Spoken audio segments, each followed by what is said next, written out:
amagambo mbaze umboresha imbaraga zawe umbere kumbeshye ngira ibihombo mbaze udatinya imbabazi zawe imereye amaje mu gitagira imbahuri ngimba inimba imuhanda ihonda honda iconga imbuza gutuza mfite aho ntuye none ushaka imbabazi iwanjye yagize ibyago umuha gutwajya agacupa kiwe kakaba kawe none umwanzi bw'inshuti yanjye urabona nere mu rugo iwanjye nugera umwana agakura kanya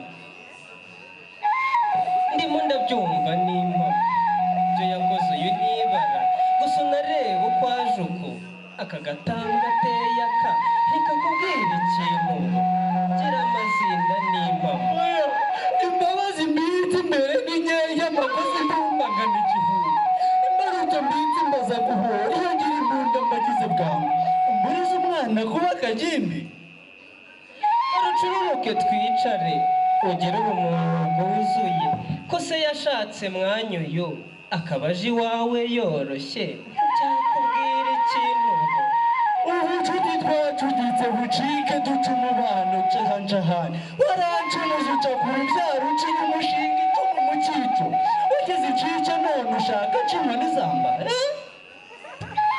ishyire mu mwanya nk'uyu we ugire ubumuntu bwuzuye erega buriya yicaye afata umwanya aricuza aza kukureba mwumve umuvugo wiganjemo ibintu byo abazungu bita ngo ni critique ntimutangazwe nabo kuko nabo mu burebure turareshya rubebe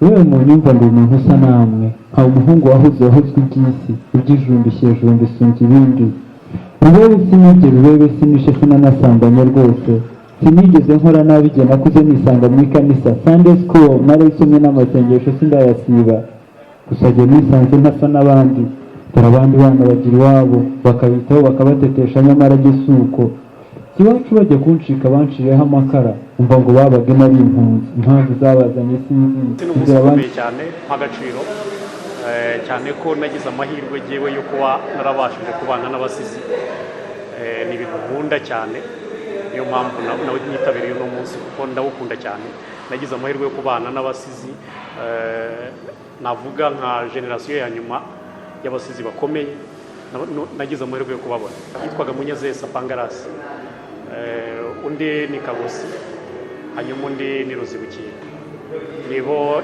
navuga ko ari nkayo generasiyo ya nyuma yabaye ibwami kandi abo bantu n'umwami yarabagabiye. Poetry is maybe one of the most powerful way of giving back meaning to life. It brings us to the very essence of human beings, the fact that we are made by words. The first thing we get when we are born is a name, to give meaning to our coming to the world by our parents, by the community. We connect with people through language, and language connects us with emotion, with symbols, with metaphors, with poetry. Poetry is also a powerful way of honoring people who have died, who suffer, who struggle, who have strength to move on in life. So it's Jeannette Kagame who has written a poem dedicated to the women of Rwanda. And I say, what a beautiful country where the president's wife shares the passion for poetry. This evening is organized by Transpoesis, and our aim is to do transformation through poetry. We focus on teaching through creativity, especially with poetry, as poetry is one of the roots of art in Rwanda. We focus also on poetry as art, to share our inner world, because you are precious, your thoughts are important, and your idea makes us move together. That is our vision and our contribution to the society. Poetry connects us beyond the borders of Rwanda. We were celebrating the World Poetry Day, This was in partnership with Rwanda National Commission of UNESCO, and UNESCO has initiated the World Poetry Day to recognize the meaning of poetry as a way of contributing to the humanity, and also to express that poetry is a way of expressing solidarity, empathy, and make humanity grow. So it takes place once a year. ntiyanyuzwe na gatoya ku gicamunsi gishashagirana igihe kibera imwe ariyongera twahuriye mu misango twembi twari tuziranye gusa imitima yacu irasukirana inteye intambwe njya mu gikari mbona nasumira ku nsanga niko kwikanga biranshobera isabo nyabusana abamuzi nkaba naribagijwe n'iminsi. Umunsi nateguye umuvugo ujyanye n'ubuzima busanzwe bwa buri munsi nawise ntiyanyuzwe na gatoya. Navugaga ukuntu umugabo yashatse umugore bakundanye, urugo rwabo rukabizihira, bakabyara abana bishimye, nyuma ariko abagore bo hanze babandi biyandarika bakaza kumutwara. Niyo mpamvu navuze ngo ntiyanyuzwe na gatoya, kuko namukoreye ibishoboka byose, ariko nyuma aza kujya hanze mubwira ngo yisubireho, mugira inama ko abo ba nyiramama batamukunda, ahubwo ari ngatinyuka ngatambuka nkamuca iruhande nk'uwishyanga namwiriwe bisanzwe.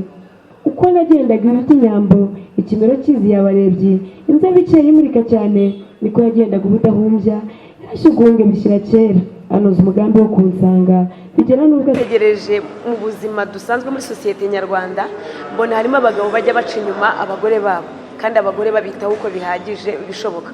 Ubwo niyo mpamvu rero nawuvuze ngira ngo ngire inama abagabo ko nta mpamvu yo guta ingo zabo bakajya hanze mu bandi bagore. Bona kanya turashyikirana twembi rwose dushyika igorora, tunoza umugambi wo kurushinga, ntibyatinda inka ziratangwa urugo ruhire turaruta. Gusiga ni umwuga wanjye kuko birantunze kandi mbikora buri munsi. Ni umwuga wanjye kuko hari aho ungejeje, hari aho nkuye, hari n'aho ungejeje. Ni ibintu nkora buri munsi. Ngo ari mu bukwe butandukanye nkunda kuvuga imivugo, ari ibikorwa bitandukanye njya nkora imivugo mbega bitewe n'insanganyamatsiko runaka zitandukanye. Mwere naramiye none murakabura icyaha mu gihugu cyizere, murakabura umugabo murakanezerwa, murakagira ibyo mutunga n'ibyo mutanga, muragatanga amadolari n'amapawundi, ibiceri n'amanote avunje n'atavunje, muragata hejuru mudapfuye. Yari umusizikazi Tuyisenge Seraphine, murakoze murakarama. Icyo muvuze mu Kinyarwanda, abasizi bari bafite umurimo ukomeye mu Kinyarwanda. Icya mbere, amateka tuzi y'u Rwanda yabashije babikaga mu bisigo. Uwitwa Nyirarumaga niwe wazanye ibisigo by'impakanizi, bikaba byari bifite umumaro wo kubika amateka y'u Rwanda. Ni ukuvuga n'iyo abantu bajyaga impaka baravugaga ngo nimurebe mu gisigo iki n'iki murasangamo izo mpaka mwagiye. Umusizi niwe ushobora gukemura urwo rubanza. Ubusizi rero bwari bufite akamaro gakomeye cyane kuko bwabitse amateka y'u Rwanda. Ikindi, umusizi yashoboraga kubera ko impano ushobora kuba ari n'Imana ikwihereye, yashoboraga no guhanura, yashoboraga kuvuga ibintu bikazabaho.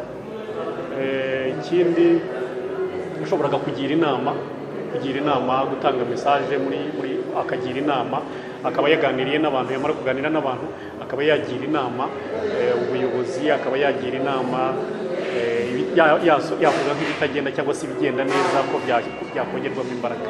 Ikindi, washoboraga no mu gisigo washoboraga gushima, washoboraga no gusaba.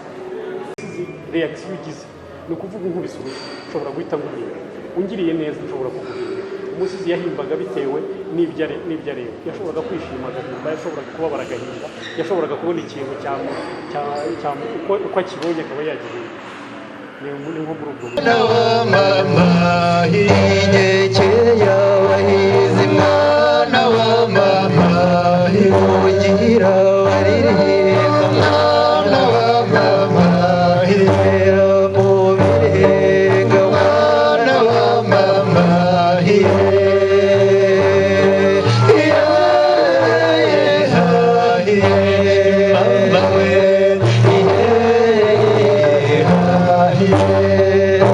Transpoesis aims at giving a space to poetry As poetry is very strong in Rwanda, it has a very long tradition. We take reference to this tradition, and we work on the one side on poetry as art, as an expression of individual poetic voice, and then also we use poetry and creativity as a way of teaching, so that people can use creativity and poetry in teaching through workshops, for example.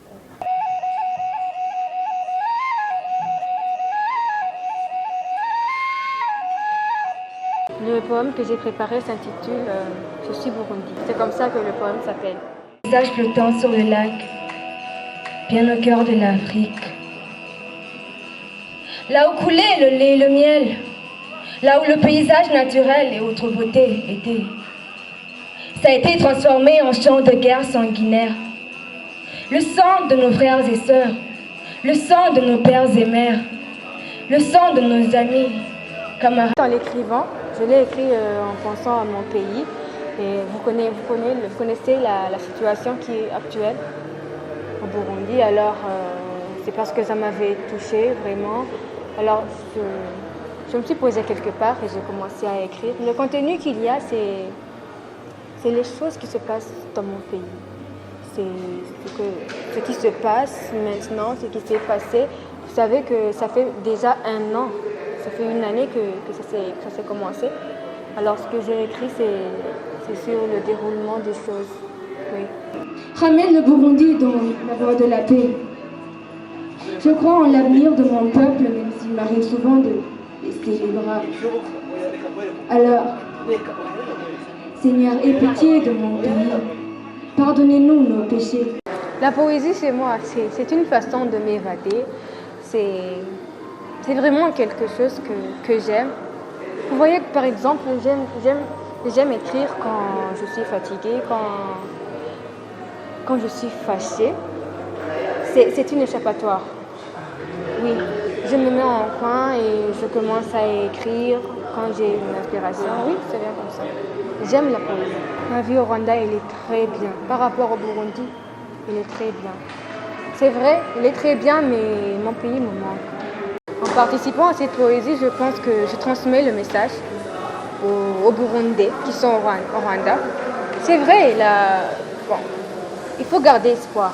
Il faut garder espoir qu'un jour ça va se terminer.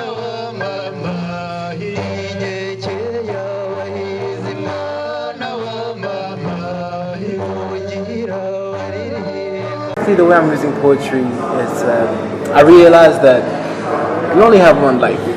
That's all you have. And I would like when my son is old, instead of people telling him who was your father, he's just gonna go through my poetry and he will actually find me and he will know this is how my father was. This is, when I'm done with his life, it's basically leaving a mark of life behind me.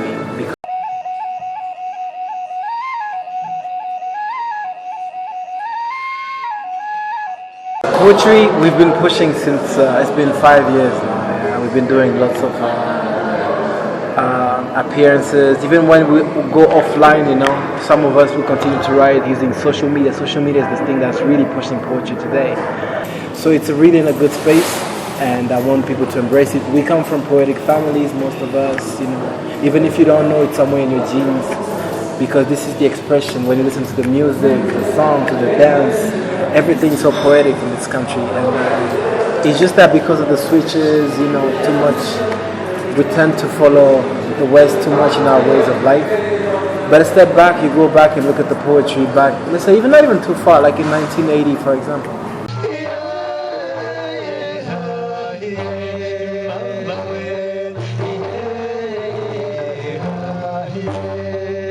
It's so beautiful to see that new talents come up, that they have a lot of things to say about the society, about how they feel, about their fears, about different voices in the society. And that's very beautiful and amazing.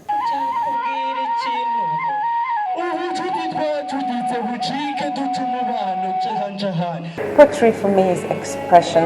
I'm a trained opera singer and lead singer, so I do know how you express words, and I love seeing people expressing themselves through other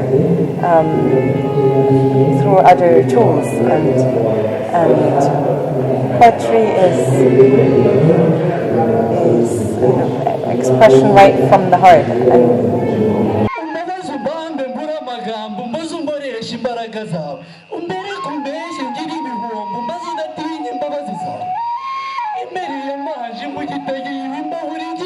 There are different levels, so if you can combine poetry with music, you can even have another level.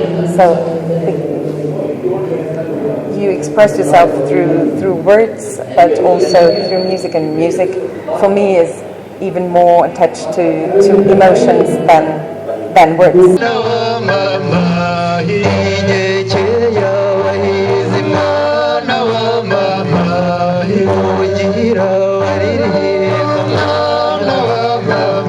wanejeje cyane. Hari icyo wambwiye nuko byanyeretse ko baduha agaciro kandi turaba umumaro muri sosiyete nyarwanda. Niyo mpamvu nawitabiriye numva nishimye kandi nezerewe. Aba nshimira n'abawutegura.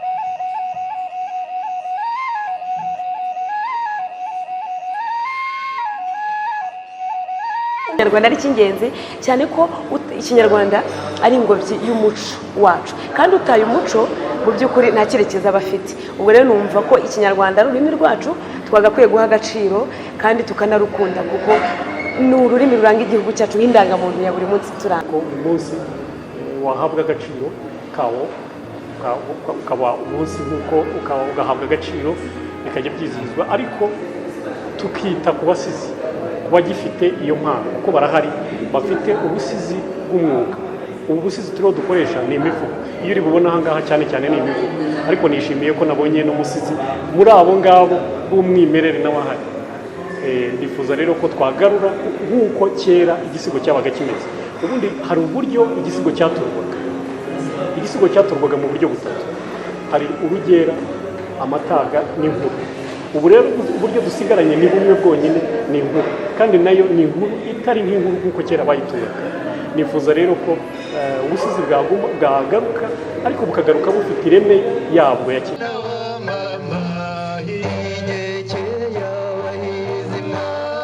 Future plan is to continue with the poetry events, do more training so that people experience what poetry can do in their own life, and to make these voices heard in the society. Mama,